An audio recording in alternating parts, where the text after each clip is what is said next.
I have a title for today's talk. I call it Philip, Demosthenes, and the Fall of the Polis. And I read that to you because it's always useful to remember that while we look back on these events and know their outcome and can assign to them a special significance, let's never forget they didn't know that they were on the brink of the end of the independent polis. And it was very much, in fact, I'm sure if you came along in 362 after that battle, it would never have occurred to you that that whole fundamental arrangement of the world that had been sort of in place to some degree, perhaps as far back as the 8th century, was going to change its character very sharply. And that although there would still be polis that would be going on, it might seem in the same old way, even after the Macedonian conquest, the fact was that none of them ever again really was autonomous in the sense of to be fully in control of its own fate, both in terms of the internal constitution and also, more importantly, or at least the one that was most in danger, the capacity to engage in international relations freely and to be free to make their own foreign policy. So, as I say, it's going to be a very major change, but it's something that they don't know they're in the middle of watching. Well, in 359, a man called Philip became king of Macedon. Macedon, which is, we know the Macedonians were fundamentally Greeks. That is to say, they were Greek speakers, and ethnically, if there is such a thing, they were Greek. But they were so far out of the mainstream of the development of the Greek polis that we have been examining this semester, that many, many Greeks, perhaps most of them, didn't think of them as being Greek. You know, when Greeks thought about what it was to be a Greek, they thought about more than the fact that they spoke the Greek language. They thought fundamentally, if you get to Aristotle, you see how thoroughly true this is, it had to do with a culture, a way of life. And that way of life was based upon the independent polis. Well, Macedon did not have such a structure. Macedon, the Greeks called the Macedonians an ethnos, a tribal group is what that sort of means. We use the word sort of nation somehow to translate ethnos, but and that's okay. The word nation itself, remember, comes from the Latin word which means to be born, people who are born of the same stock. But for the Greeks, it had a different meaning. It was people who participated in the culture that they designated as Hellenic, and they thought the Macedonians fell outside of that. There were no polis in the Macedonian kingdom. It was something that we might call feudal. That is to say, yes, there was a monarch, but there were powerful noblemen who were practically independent and who owed only a limited allegiance to the king and who were really the dominant figures in the state for most of the history prior to the appearance of Philip. On the other hand, the king was an important and powerful character, so that you have this was true of European feudal states at certain periods in their development. On the one hand, the fundamental society was based upon great lords, great noblemen, barons, but there was a king, and he was not inconsequential. That's the situation that obtained in Macedon. In a certain sense, if a Greek had looked at Macedonian society prior to Philip, he might have described it as Homeric, and you'll be familiar with that. Sure, there were guys called basileis, but they were not really the rulers over the barons, these great noblemen in their kingdom. And they thought of it as uncivilized in the technical sense. If you don't live in a polis, a city as they understood it, then you are not civilized. You are part of an ethnos, and that's the term they used of the tribal societies all around them, Illyrians, Scythians. They were all from an ethnos. The Macedonians, on the other hand, claimed very proudly and powerfully and insistently that they were Greeks, they were Hellenes. And they probably invented a myth of their descent, indeed, not merely from Greeks, but from the real Greeks, that is to say, the Argives, who were the leading people in the time of Homer's poetry. And they claimed direct descent from Agamemnon and the other Argive kings. We hear about various Macedonian monarchs of some importance prior to Philip. Back at the time of the Persian War, Alexander I played an interesting and shady role between the Greeks and the Persians. During the Peloponnesian War, we hear of a king, Perdiccas, who also played a role shifting between the Spartans and the Athenians. This business of shifting between sides is not just because they're shifty people, it's that their status is such that they're always vulnerable and not powerful enough to defend themselves, and so they have to make the best deal they can with whoever has the power at any moment. One other Macedonian king has left a name that we know something about, Archelaus, who followed Perdiccas. One of the things about him was that he kept a kind of a cultural court at his capital. And for instance, Euripides, for reasons that we do not know, left Athens at some point in the Peloponnesian War and came to Macedon, where he joined a collection of artists and scholars and whatever that Archelaus was gathering in his kingdom. Well, Philip becomes king in 359, and the Macedonian kings were very much like Homeric kings as we have described them here. That is, yes, you had to have a dynastic claim, you had to be a member of the royal family to be king, but that wasn't good enough. You had to also have, remember, to rule, as I said about the Homeric kings, iffy, by force, by power. You had to have the actual capacity to command.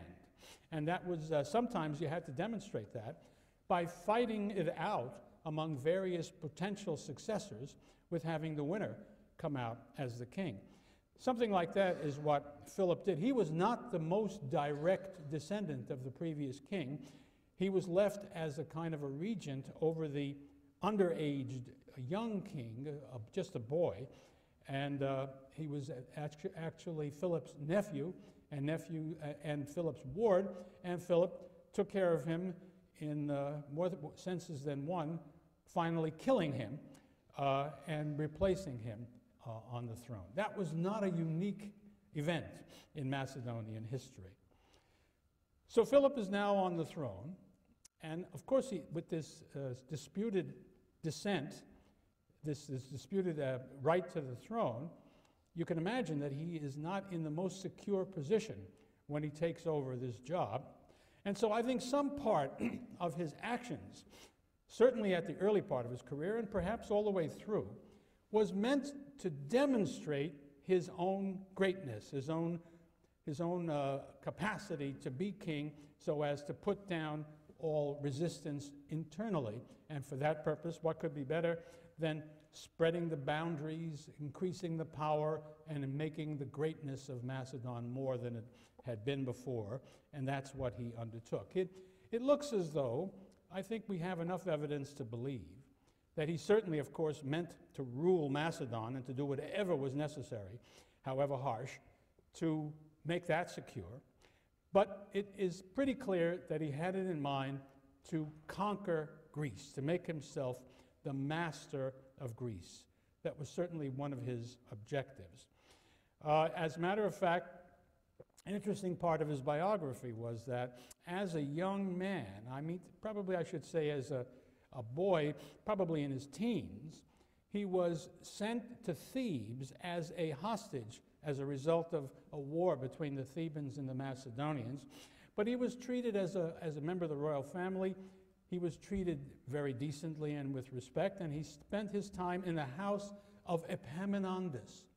Can you imagine a better place for a young king with his military ambitions to be brought up than in the house of the man who was surely the foremost general in the Greece of his time and perhaps of any time, And I think we should imagine that he must have learned a great deal about military affairs there. There remains the question, did Philip already have in his mind the plan of conquering the Persian Empire, which was, of course, the job that was completed by his son, because whatever Philip's intentions may have been, he died before he could carry them out. And I don't think we can be certain about that, but it was an idea that he didn't have to do a lot to dream up. I've mentioned to you how many an orator, Socrates most famously, had been calling on various Greek states and individuals to conquer the Persian Empire to solve Greece's problems, and he wrote such a letter to Philip once Philip became the most powerful figure in that world. And so he certainly could have had the idea. I mean, he certainly did have the idea. Whether he was planning to do that or not, we don't know. Now, his first sort of the instrument that permitted him and Macedon to become as great as they did was the army that he created. I mean, it is very much he who is the revolutionary, the military genius, who creates the weapon which will allow him to conquer Greece. And it's the same military force that enables Alexander the Great, who brought to it brilliant military talents, but he had an instrument shaped for him that was already far and away the best army in the Greek world, the best army the Greek world had ever seen, perhaps as good an army as there ever existed in the ancient world. This is the great achievement of Philip, or at least that was the basis of it. He was not merely a hoplite battle leader in the old style. His one thing about Philip that was very important was his temperament, his mind, his approach to warfare. He simply didn't accept the notion of defeat. He didn't accept the notion of making some kind of a deal, except on his terms when he found it necessary to do so. He's famous for having said after a temporary setback against one of his opponents, Philip has said, "I have not fled, but I have retired as rams do in order that I might make a stronger attack the next time." And that he really lived that principle. Nobody ever defeated him permanently. If he had to accept a temporary setback, he immediately went to work to repair it through a variety of means, military, diplomatic, and whatever else he had available. But as I'm saying at the moment, he crafted this great, grand new army, supplied, led, and organized quite differently from what I have described to you in the past as the standard Greek practice, which was essentially the hoplite phalanx. And as you know, in the course of the Peloponnesian War in the 4th century, new gimmicks were added to that and different devices were contributed to it. But still, that was true. Now, Philip absorbed all the things that had been going on before his time, but he also made fundamental changes in the way that things worked. To his phalanx, and I was going to say of grim professional soldiers. Now, that I think is in itself an enormously important thing. We have something new on the Greek scene, an army which is a national army. That is to say, it is made up of Macedonians serving Macedon under a Macedonian king. But they are not the citizen soldiers that we have examined in the case of the polis and its phalanx, their hoplites in that phalanx. They were professional soldiers, so that their full-time job was being an army. They did not spend their spare time back on farms. That means Philip had to pay them a salary for them to perform. At the same time, they were not a mercenary army in the traditional sense. They were not people gathered anywhere who fought for whoever hired them. They were very much Macedonian soldiers. Something we can understand in the United States today, an unusual thing in American history beginning only a couple of decades ago. We have that sort of an army. We have a professional national army, And I think this is an objective statement. It has become the best army in the world. There are many reasons for that, but I would argue one reason is that if you can have the sociological background to permit that kind of an army, you are in very good shape indeed. And that's what Philip was able to create. The kind of loyalty, the kind of commitment, the kind of association with the cause that only a citizen or a subject of a king can have, along with the skill and the practice and the conditioning that is part of being a professional soldier. So he has this phalanx made up of these professionals that I'm talking about, but he added to that a group of people called the foot companions, pedzetiroi is the Greek word, who were the biggest and the strongest of all the Macedonians.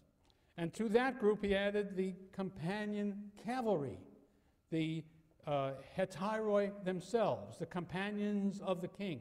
And of course these were the noblemen, and they became personally attached to Philip in a special way, and were the most effective, the most reliable forces that he had, an elite corps. And here again is something different. The cavalry will play a much more important role in fighting than it ever has in the Greek fighting of the past. One of the great geniuses of Philip would be to create a combined force that could use cavalry and infantry and some other subordinate forces I'll tell you about in a minute, jointly together to carry out a rather complex military plan. These, of course, are these hetiroi, are aristocratic horsemen, heavily armored on strong horses. That's very important as well, because if you're going to use them as shock troops, which he did on many an occasion, all of that has to be in place. Then there was another contingent of infantry with probably less body armor than his phalanx had, who were called the shield bearers, hypaspists. And they occupied the center of the Macedonian line next to the phalanx. These fellows were usually the first infantry forces to follow behind a cavalry charge, if that's the way Philip fought the battle, charging a cavalry at the enemy, and as the enemy provided opportunities, these shield bearers, these lighter armed infantrymen, would find their way and expand the holes, opening the way for the major blow to be struck by the phalanx. I'm describing one kind of battle that could be fought. The thing about having this kind of varied military force is that you can have different tactics for different battles, and Philip does things differently on different occasions. And this group of hypaspists, or lighter infantry, provide a crucial link between the first mounted attack and the follow-up by the phalanx proper. So you have on top of all of this, you have a professional corps. Again, they're all Macedonians, remember, made up of really light infantry. That is to say, slingers, archers, javelin men, in the traditional mode that the old Greek armies had but didn't make too much use of typically. And so that rounds out the composite army group made up of these different kinds of forces. And these missile men, I guess you could call them, supplied both preliminary bombardment with the things they did to help harass the enemy phalanx, but also they provide a kind of crucial reserve support. If you need to throw some forces into a suddenly important piece of the battle, these guys were very mobile, and you could order them into that place to support whatever was going on there. You can see how infinitely more complex this was than the kind of fighting we've talked about before. Now, these Macedonian contingents I've been describing do not represent a fragmentation of forces, as might possibly be thought, but rather a diversification and a sophistication of arms, as one historian puts it, a symphony, not a cacophony of professionally equipped men. Philip's contribution to the history of Western warfare, therefore, is not so much tactical as it is organizational, creating this complex organization that could have a variety of tactical uses. Now, at first, the equipment and the tactics of his Macedonian phalanx for itself did not differ considerably from the traditional hoplite columns of the Greeks, but he then subsequently made a very important change.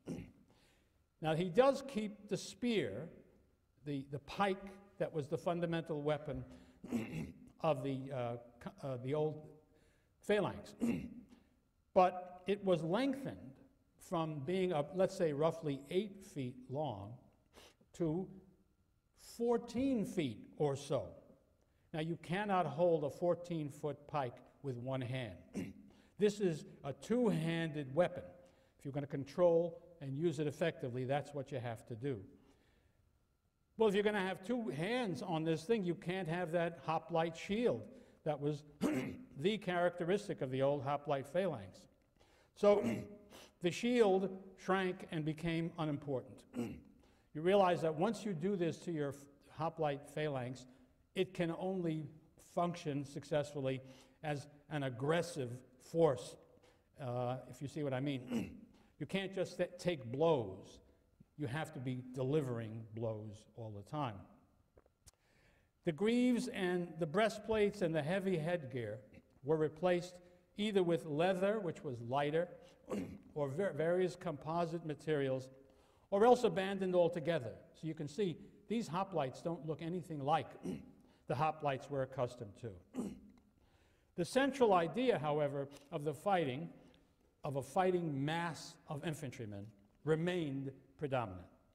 In fact, integrated with and protected by such diverse forces, Philip's phalanx of true pikemen, their lances now allowed the first 5, not merely the first 3 ranks, to strike at the enemy, was both more lethal and more versatile than the traditional hoplite columns.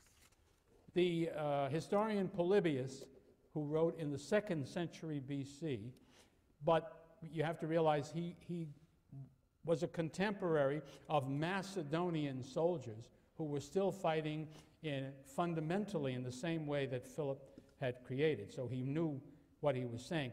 For instance, he describes the great battles between the Romans and the Macedonians that occurred late in the 3rd and into the 2nd century.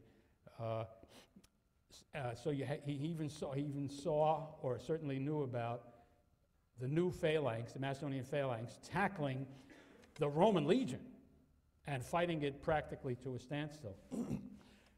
Polybius says that infantry who faced such a storm of spears, as he puts it, might have as many as 10 iron points concentrated on each man. Nothing, Polybius concluded, can stand up to the phalanx. The Roman by himself, with his sword, can neither slash down nor break through the 10 spears that all at once press against him. Well, he has to face the fact that the Roman legion did defeat one of these phalanxes in the course of the 3rd century, but I think if you look at the details, you realize it wasn't nothing inevitable about that defeat. Circumstances in battle allowed the Romans to win because it put a premium on the great advantage that the legion had over the phalanx, namely that it was divided up into smaller fighting units that could adjust and move about the field much more freely than the fighters in the phalanx of the Macedonians. That was certainly an edge that the legion had. But there never was a time when a legion fighting a good Macedonian phalanx could predict that it would win, and much less that it would be any kind of a walkover. Of course, against the kind of forces that Philip faced, it was all the more likely to produce a Macedonian victory because those were not Roman legions that they had to face. Now, if you're going to have a national mercenary army, a national army made up of professionals. That means it costs money in a way that the old phalanx system did not require the expenditure of funds very much. And so Philip, early in his career, had to gain control of sources of money, and he did so. Early as king, he immediately had to put down his opponents from within Macedonia, but he also did what I suppose Macedonian kings always had to do on their accession. They were surrounded by what the Greeks called barbarian peoples, and these barbarian peoples were always fighting against the Macedonians and trying to push back their frontiers and so on. So Philip turned against these, the Illyrians and various other peoples, and did an excellent job of defeating them, driving them back, establishing the boundaries where he wanted them. In the process, accomplishing two very important things. One was to establish his credentials as a great general and leader for internal purposes, and for military purposes in the sense of winning the confidence of his soldiers. But also, it meant that his own stature in general and the reputation that he gained both among enemies and friends grew. And finally, the last point, this kind of fighting allowed him to train his army and to create this army and to make it as excellent as it became before he had to face more formidable forces than these.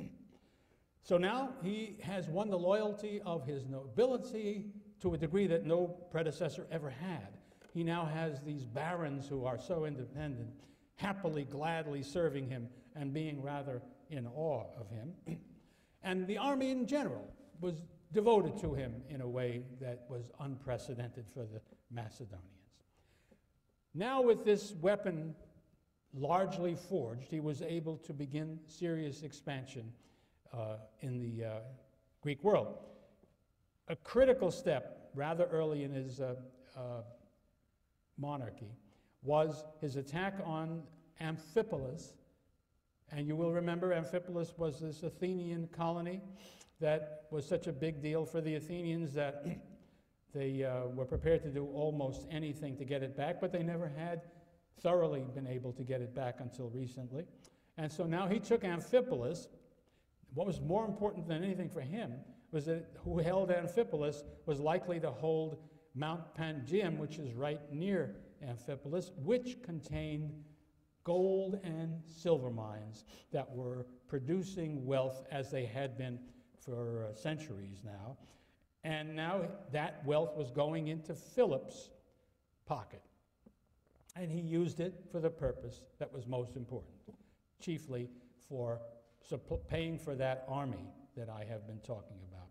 We are told that this produced about 1,000 talents a year for Philip's use, and that's about the same amount that the Athenians got out of their empire. So you are talking about lots and lots of money, and this explains the economic capacity that gave Philip the chance to use the kind of army he had. But he was extraordinarily skillful at the game of diplomacy. I say game because he treated it in that way. It was diplomacy, I think, for him was an extension of military forces by peaceful means. It's kind of a standing Clausewitz's definition of war on its head. Who was it? Sir John Fortescue, I think it was in the 15th century, defined a diplomat as a man sent to lie abroad for his country.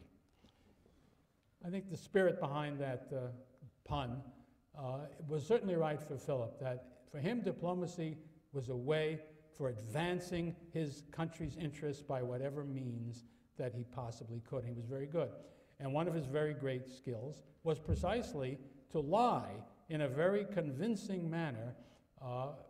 And of course, it's much easier to get people to believe what you say if you have got the strongest army anywhere in sight, in case you should be so impolite as to say you're a liar. I think that must have assisted him. But what I mean is Philip would say, he'd come into conflict with some polis or some polis over some territory that was in dispute or whatever. And they would say, Philip, what are you trying to do? You seem to be trying to conquer this territory. Oh, no, no, no, Philip said. I have absolutely no interest in this territory. I've got other things to do that are much more important. Those Paeonians in my background require my attention. And when the other guys would calm down, he would calmly take the place that he had left alone. I'm reminded, and I guess after the Second World War, in fact, even before, there were some scholars who made the analogy between Hitler and Philip and Demosthenes and Churchill. It's not the worst one. It's very imperfect, but it's not the worst analogy possible. But I remember Hitler kept saying before his strength was great enough simply to launch a major war, he would say, if you give me this, that's all I'm interested in. That is absolutely my last territorial demand in Europe. And then in a few months, he would then seize Austria or something like that. So Philip reminds me of that because he did such things from time to time. There's just too much to tell in terms of the detail of his career, but let me just hit a few highlights and give you the direction in which it was going. The first business that he had to do after he gained Amphipolis and the wealth of the mines was to gain control of the shoreline of the northern Aegean Sea. And that meant, of course, his own Macedonia, which he had, but also eastward into the region of Thrace. And he began precisely to gain control of those places. It was in 357 that he took Amphipolis, and that meant that he had to clash with Athens. Because, as I say, Athens had never given up its claim to Amphipolis and kept trying to get it back because of its value to the Athenians. What we will see is war between Philip and Athens on and off until the final victory of Macedonia. It's a period of quite a stretch of time in here in which that's going on. On the other hand, it's never a full-scale war with Philip trying to conquer Athens. How could he? He's still outside, from a territorial point of view, outside the entire old Greek world. But he can cause all the havoc he wants to in the northern Aegean, and the Athenians will be unhappy about it. They will send forces up into that part of the world to contest Philip's expansion, and that's where the fighting goes on. But the Athenians are not ready to take him on and really try to stop him from going where he seems to be going. What they do is they respond when he does something that annoys them or that they're worried about. Sometimes they go out and fight him, but usually they don't. Or sometimes they do, and they do so too little and too late. That's the story of the relationship between these two powers throughout this whole stretch of time. With the expansion of Philip in a variety of directions, he increases his revenues wherever he conquers. Thessaly gets down into Thessaly. Now we're talking about territory that the Greeks consider to be Greece, and Philip is now gaining more and more control of that area. His revenues grow, and he even builds a navy and begins to challenge Athens and others at sea. He attacks Athenian commerce when he is quarreling with the Athenians. The Athenian position in general is badly weakened in the years between 357 and 355 in what the traditional historians call the social war. That doesn't mean that they fought over teacups or anything like that. Social derives from the Latin word socii, which means allies. It was a rebellion against the allies of Athens in the Athenian Confederation, which really frightened the Athenians and kept them busy putting it down for a couple of years.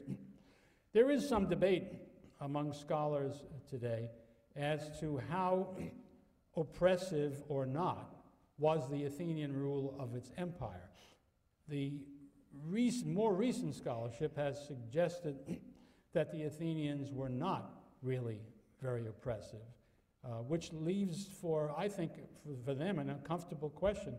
If that's true, why was there this rebellion in the years 357, 355? We just don't know enough to talk details about this, but I think there can be no mistake. The Athenians abused their position of power and leadership in the empire. They didn't do so as thoroughly and completely as they did in the great Athenian empire of the 5th century, but that was largely because they couldn't. They never had the power. They never had the financial strength to be able to impose their will as the earlier empire had. But they did what they could, and they did enough to annoy their allies into such a rebellion. Athens recovers, they win, they put down the allied rebellion, but they are weakened in the process. In 356, there breaks out on the mainland of Greece what they were called the Sacred War. It's the old business of who controls the Delphic oracle. The neighbors, Phocis and Locris, frequently take advantage of opportunities to gain control of the oracle and to deprive the priests of their control of the region. The priests then call on other Greeks, traditionally led by Sparta, but not always, to beat up the people who have taken over the oracle's place and to drive them out and restore it to the priests. Well, this is another in that theory, in that series of events. Thebes and Phocis are involved in a war over Delphi. The Phocian general, the only time he crops up in this story, Onomarchus apparently was an outstanding military leader and defeated the Thebans and even pushed into Thessaly. And that brings Philip into the picture, because Philip has been expanding Macedonian power into Thessaly from the north, coming south. And so Philip takes his forces and he pushes the Phocians back, defeats Onomarchus, sends them off. Now, here's the question. Is this good or bad for the Greeks? On the one hand, the one thought would be, well, sure, he's just put down this fellow who has arrogantly seized the Delphic oracle. But now, who is there, who is sitting in Thessaly, this great big new army? Is he going to be a menace to the Greeks in general? Well, we who have had a chance to know how it came out know that it did. But at the time, people were divided. Some said, oh my heavens, this is a thoroughly aggressive man at the head of an army that looks incredibly strong, and he has terrific ambitions. What are we going to do? Against those who said, no, it's okay. He's okay now. He's happy. He doesn't want to do any more than that. Let's take a look at Athens, which will necessarily be the leading figure in the opposition to Philip, such as it is.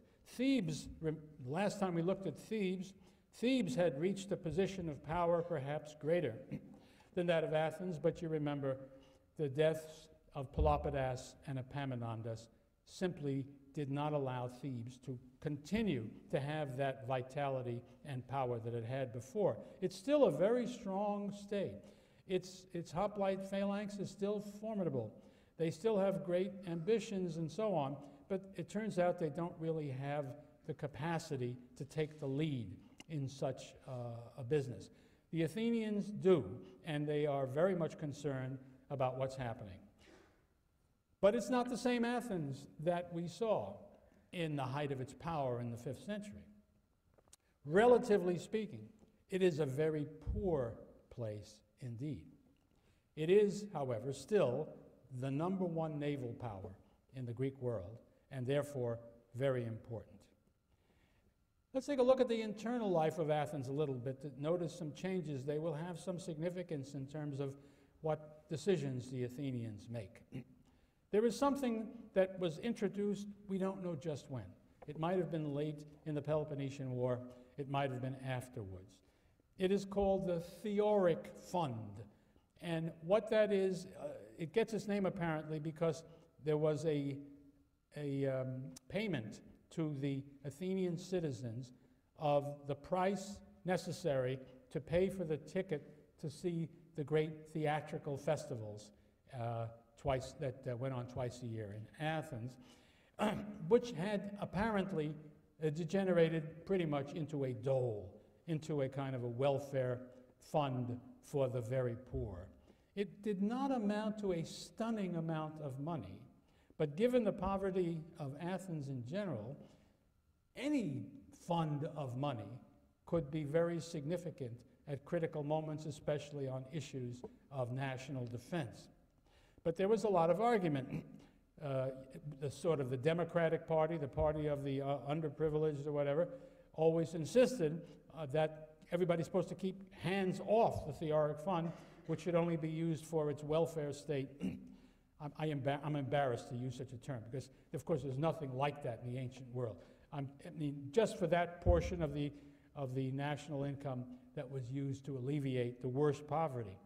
They wanted that untouched. But when the state was under siege, was under threat, had to go to war, so it seemed to some politicians, they needed money to do it and said, let's take the theoric fund for now while we have this necessity, and there'd be a fight about that. Remember the Athenian Empire in the 5th century never had a money, not never, but could generally handle its money problem because it had this great income from the empire, say roughly 1,000 talents a year coming in. That was not true. So that if Athens wanted to send an expedition anywhere, they had to levy a direct war tax. It was called the aisphora. They had done so 2 or 3 times during the Peloponnesian War. As far as we know, they had never done it before that time. We've stressed how unnatural direct taxation was in the Greek world. But here, that's what they really had. They had to pay this aisphora if they were going to conduct the military and naval campaigns that they felt were necessary. In fact, it used to be true that individual Greeks back in the 5th century could pay their share of what was assigned to them for the aisphora individually. But now there were so few people who could do that that they organized groups of taxpayers whom they called simmaries who would share the burden. It makes me think that it probably sank further down the sort of the wealth class of Athens. More people, I guess, were now paying taxes than before. In the 5th century, the only people who paid taxes were the very wealthy. And now that, I think, was attenuated as people who were not so wealthy had to pay something as well. And another thing is that we find the Athenians using, as a regular thing in these campaigns that they will have to fight, mercenary soldiers. And I don't mean mercenaries of the Macedonian kind, of the kind that Philip was using. I mean hiring a band of mercenaries who might come from any place in Greece. That was because the Athenians were reluctant themselves to go out on expeditions. Nothing could be more different, I think, from the way the Athenians behaved in the 5th century, when they were all over the joint, as you remember in 457, that inscription that talked about those who died from one tribe all over the map. They were proud of it, and they never ran short of soldiers willing to do this kind of thing. The assembly voted it, and the people went. Not now. The Athenians are reluctant to engage in these activities. Our main source for complaint about this is Demosthenes, who much of the time is pleading with the Athenians to recognize the danger presented by Philip and for them to take the necessary steps to check Philip before it was too late. And what he asked them to do repeatedly was to, first of all, vote the money that was necessary to support the expedition, and then not to hire mercenaries, but to serve themselves in the fighting. And he did not win those arguments very often. There were in Athens throughout this period people that we would call in our own jargon hawks and doves. people who were ready to fight for these purposes and people who were very reluctant to do so. The people who seemed to be the most reluctant to do this were the upper classes, of course, because war meant taxation, and they were going to do the bulk of the paying of the taxes. It may well be, I don't want to make too much of this, Philip, wherever he could, would install oligarchic governments in places that he ruled. He was not interested in democracy. He was not a friend of democracy. There were some Athenians who had never given up their hope that an oligarchy could be placed into Athens instead of a democracy. They would have been doves and more. I mean, there is a pretty clear indication that Philip did in Athens what he did in other states as well.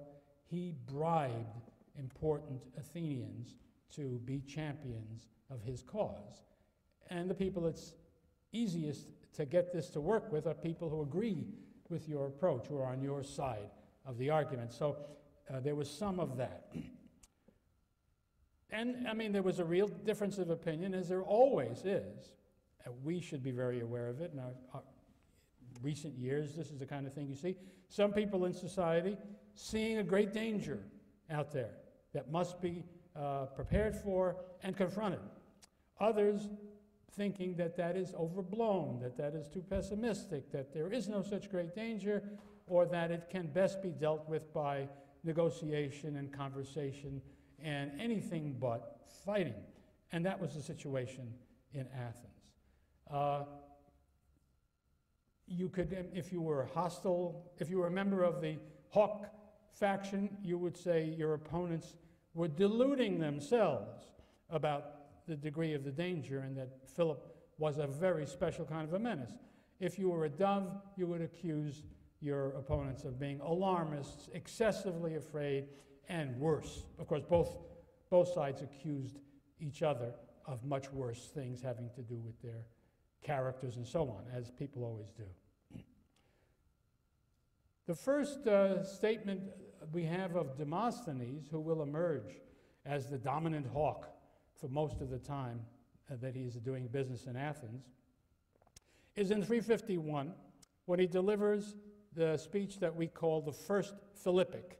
He delivered a series of speeches attacking Philip and warning the Athenians of the danger presented by Philip. To this day, Philippic is a word in English which means a strong attacking piece of rhetoric against some individual or some nation. He charged the Athenians with having created the great danger that they faced by making Philip into a great man through neglect, by their refusal to stop him when it was relatively easy to do so. They should send, he thought, a fleet, a good-sized fleet, to serve in the northern Aegean Sea and to stop Philip's expansion and to stop Philip, period. He urged them, and he will do this over and over again. Don't hire mercenaries, enlist for service yourself, vote a war tax, and those of you who should pay it should do so. He lost the argument. The Athenians did not take that action that he recommended.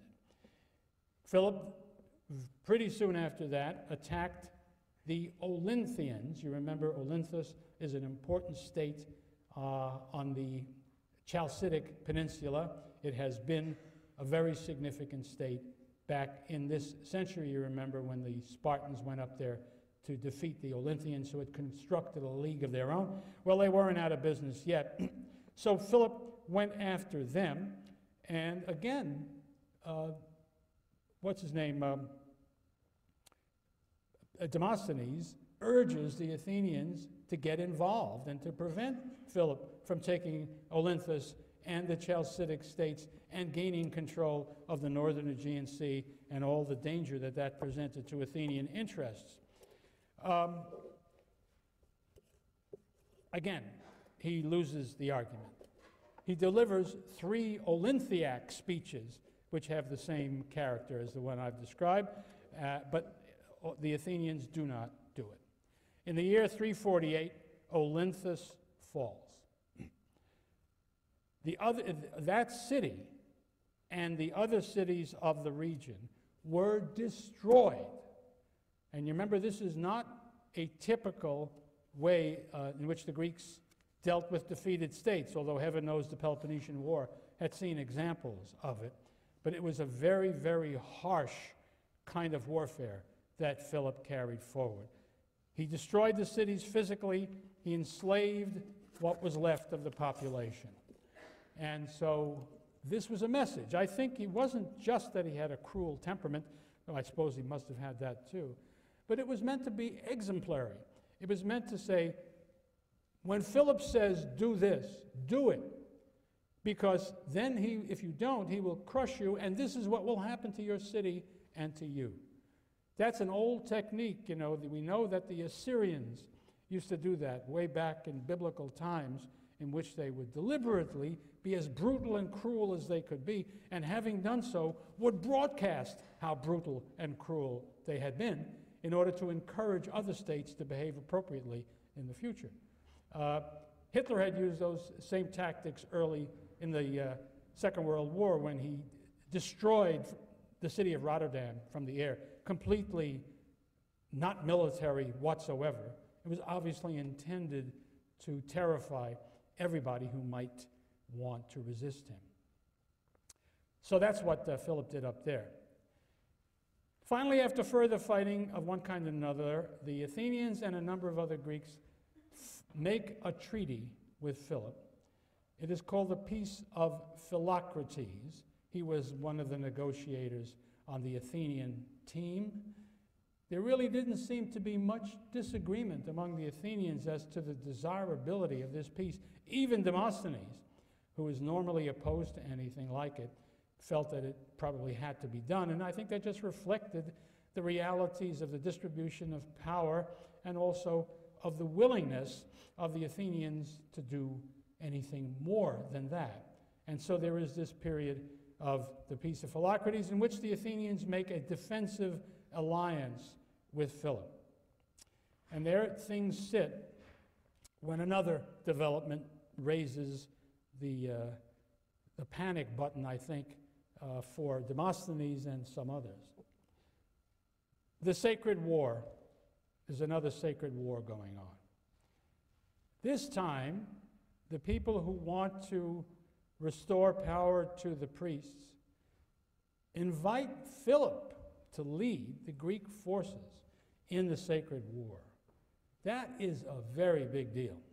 First of all, it recognizes the Macedonians as Greeks in the truest sense of the word. It should have been, probably was, a major source of satisfaction for Philip and extraordinary glory in the eyes of his fellow Macedonians that the Greeks should have done this. Not only accepted them as Hellenes, but asked them to save the oracle of Apollo, the center of Greek worship there.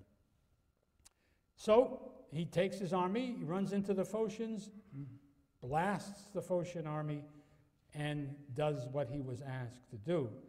In the process, when it's all over, he decides that from now on, Macedon and King Philip will take not just one vote on the council that governs the Delphic oracle.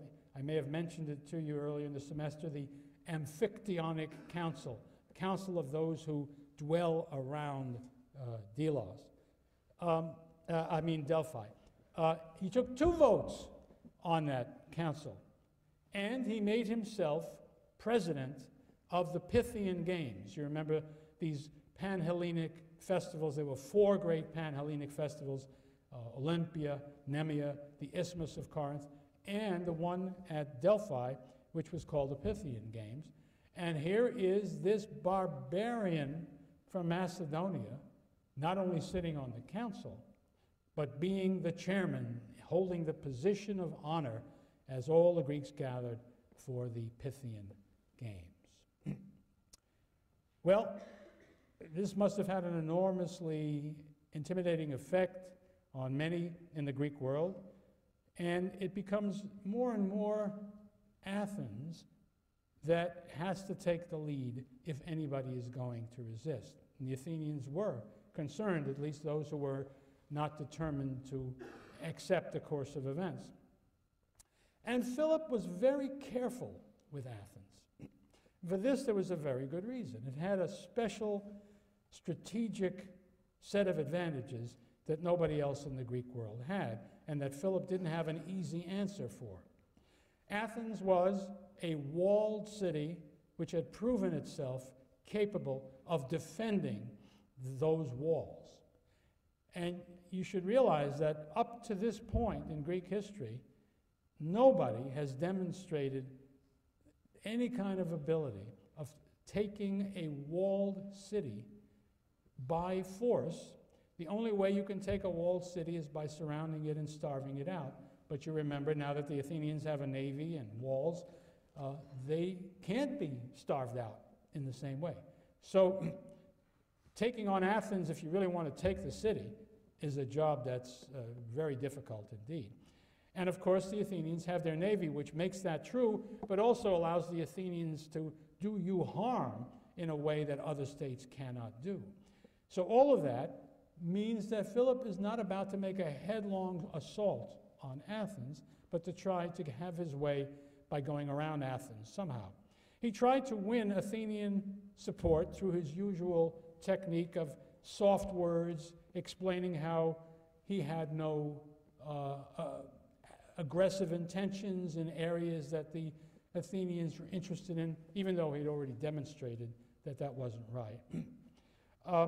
And also by working Athenian politics, by bribing Athenian politicians to be on his side, and using every device he could to make it harder for the hawkish people to have their way.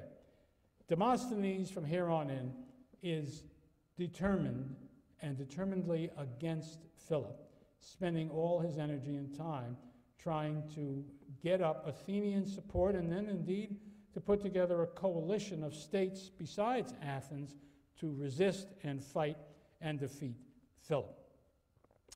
And indeed, he is more successful than he was before, because the danger from Philip is obviously greater, so that more Athenians can see it that way.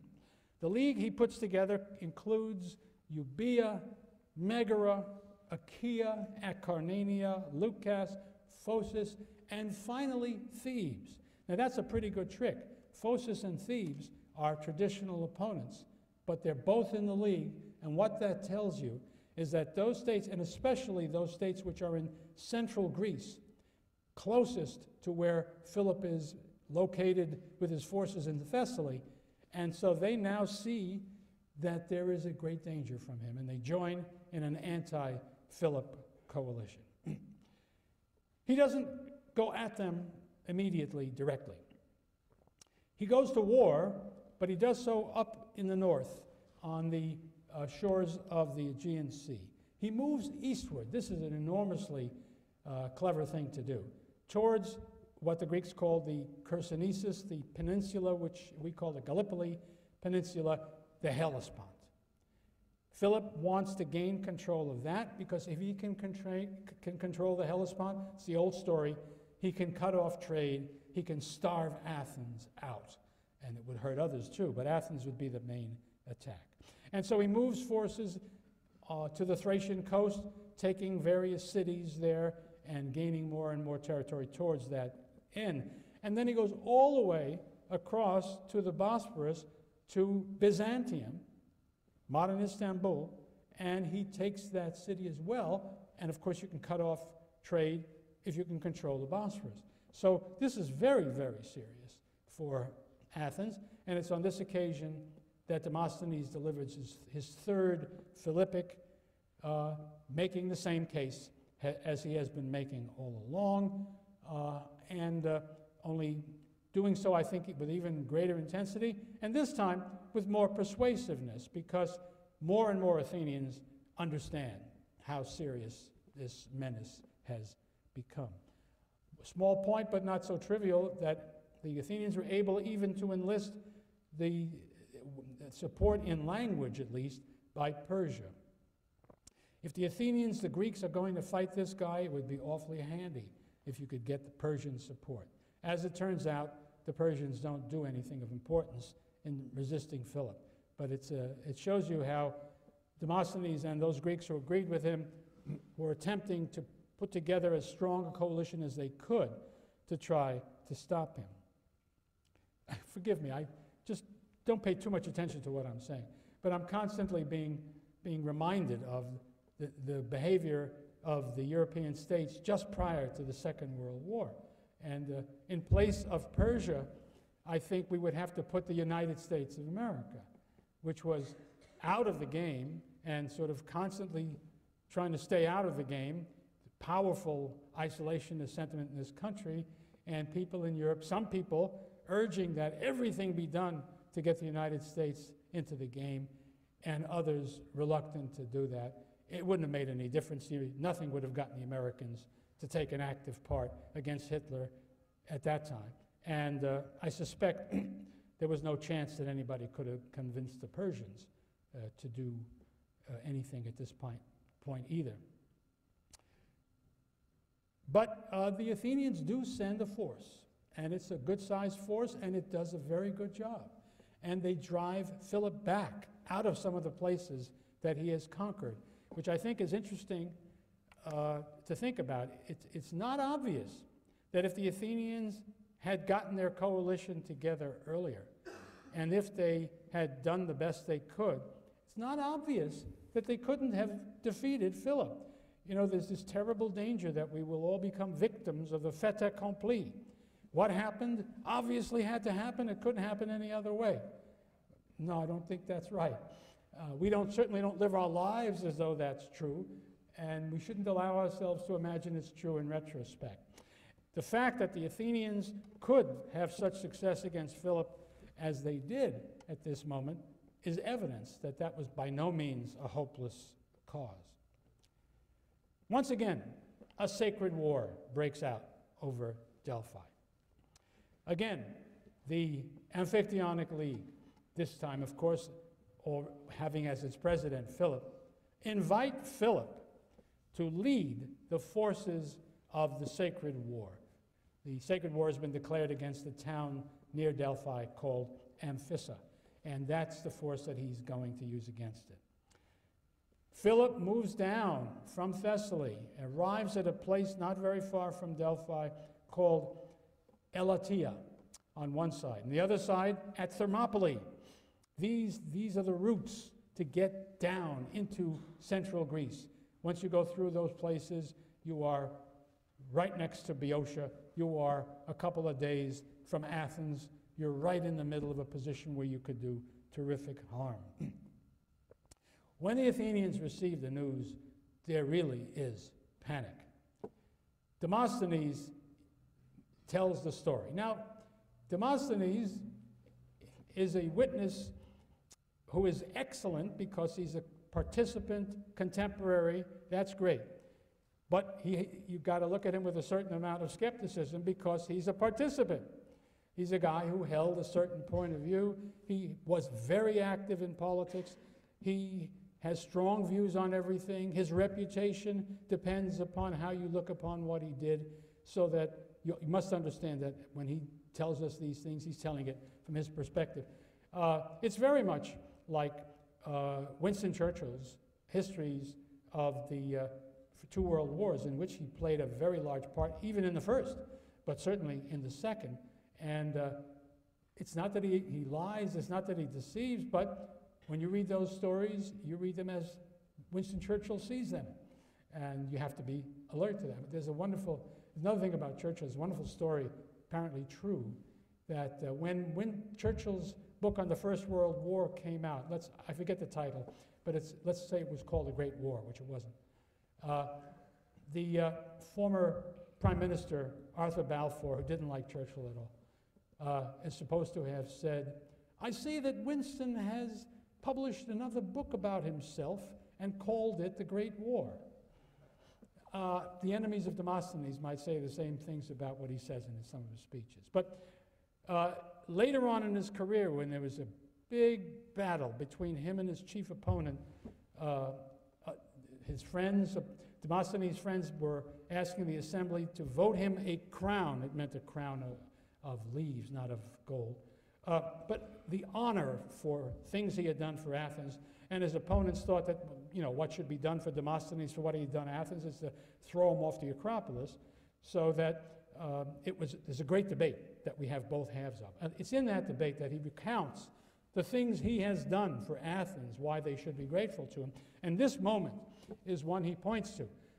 He tells about the news came to Athens that Philip was in Elatea.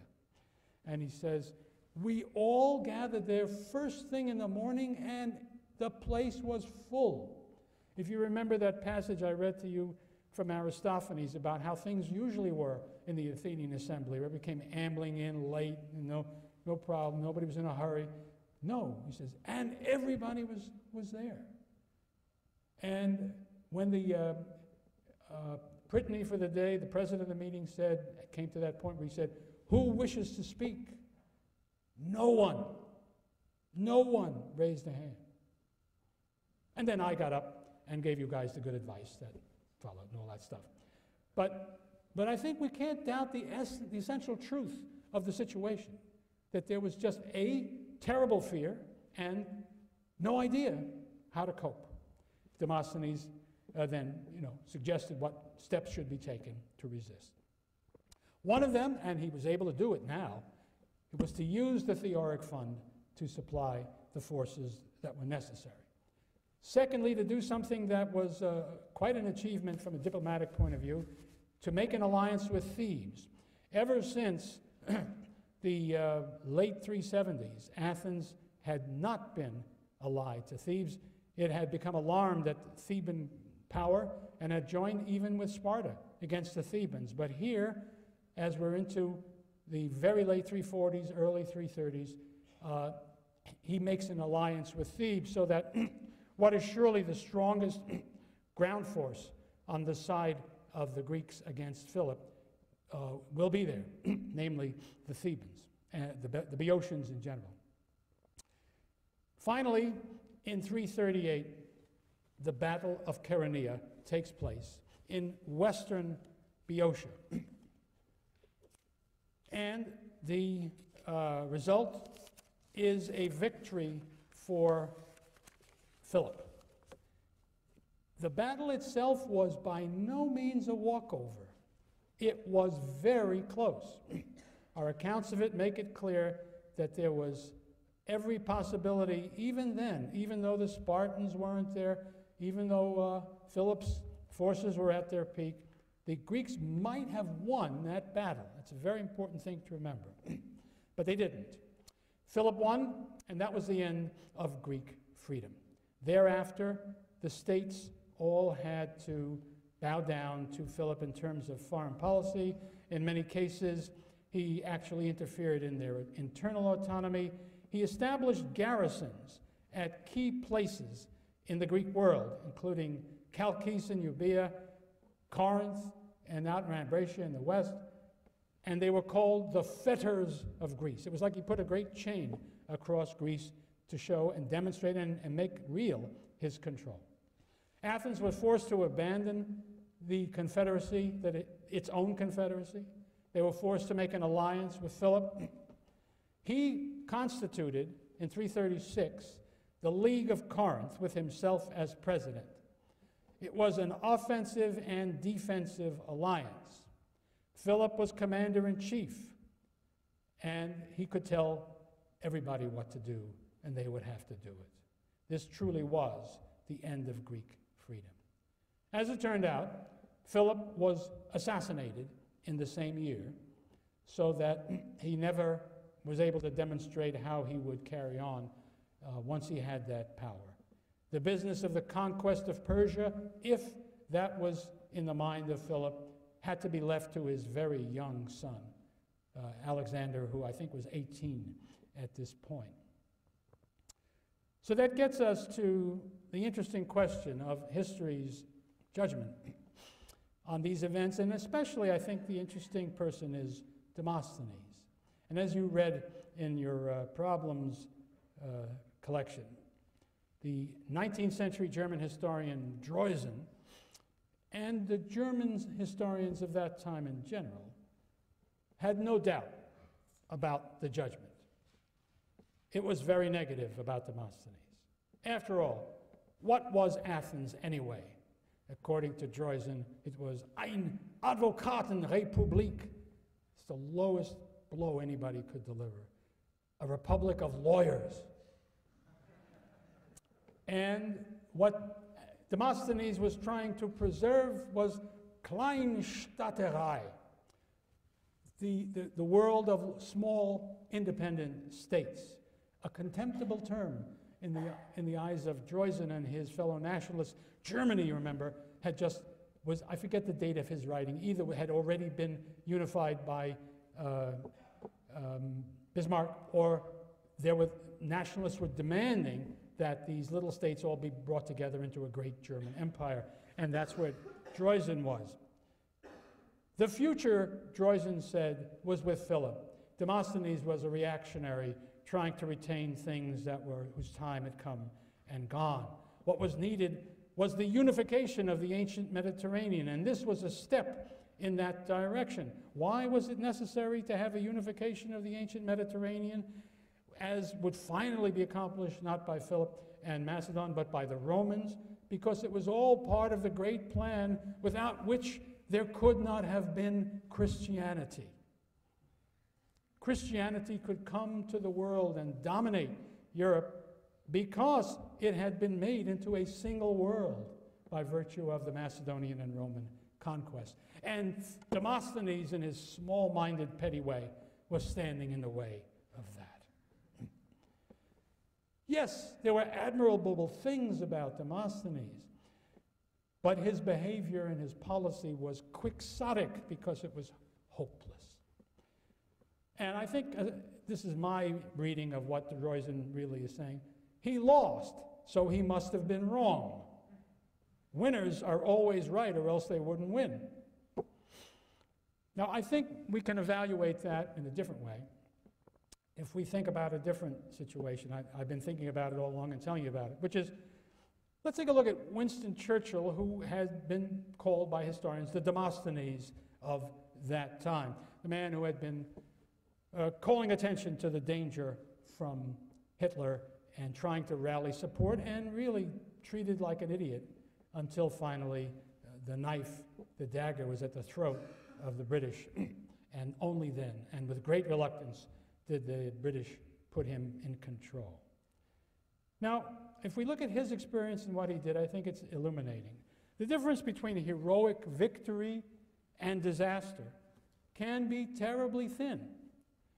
Taking office at a low point in the fortunes of his country and its allies, Churchill made a famous speech which just breathed defiance when there was no physical justification for such a position.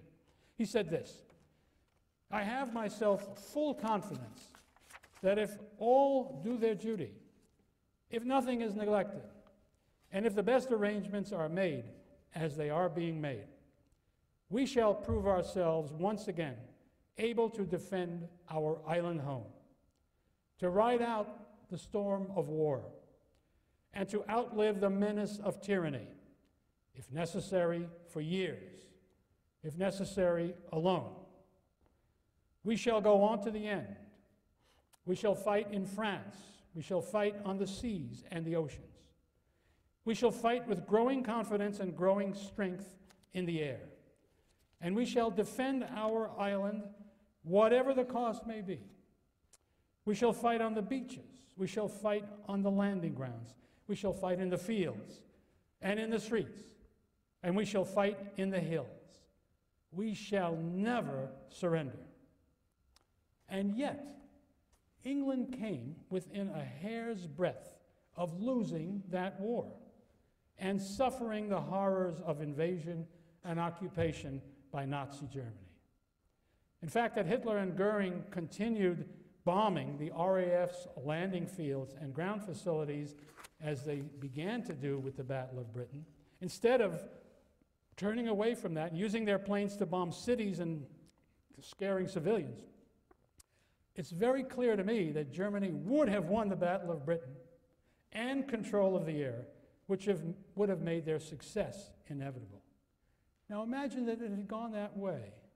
In that case, Churchill's bulldog determination, his refusal to accept what was a relatively generous peace offer after the fall of France, would seem in retrospect the wrong-headed defiance of a man who brought his people low by his own intransigence. He would have been treated, I think, by history as some kind of a gallant fool, some kind of a brave imbecile.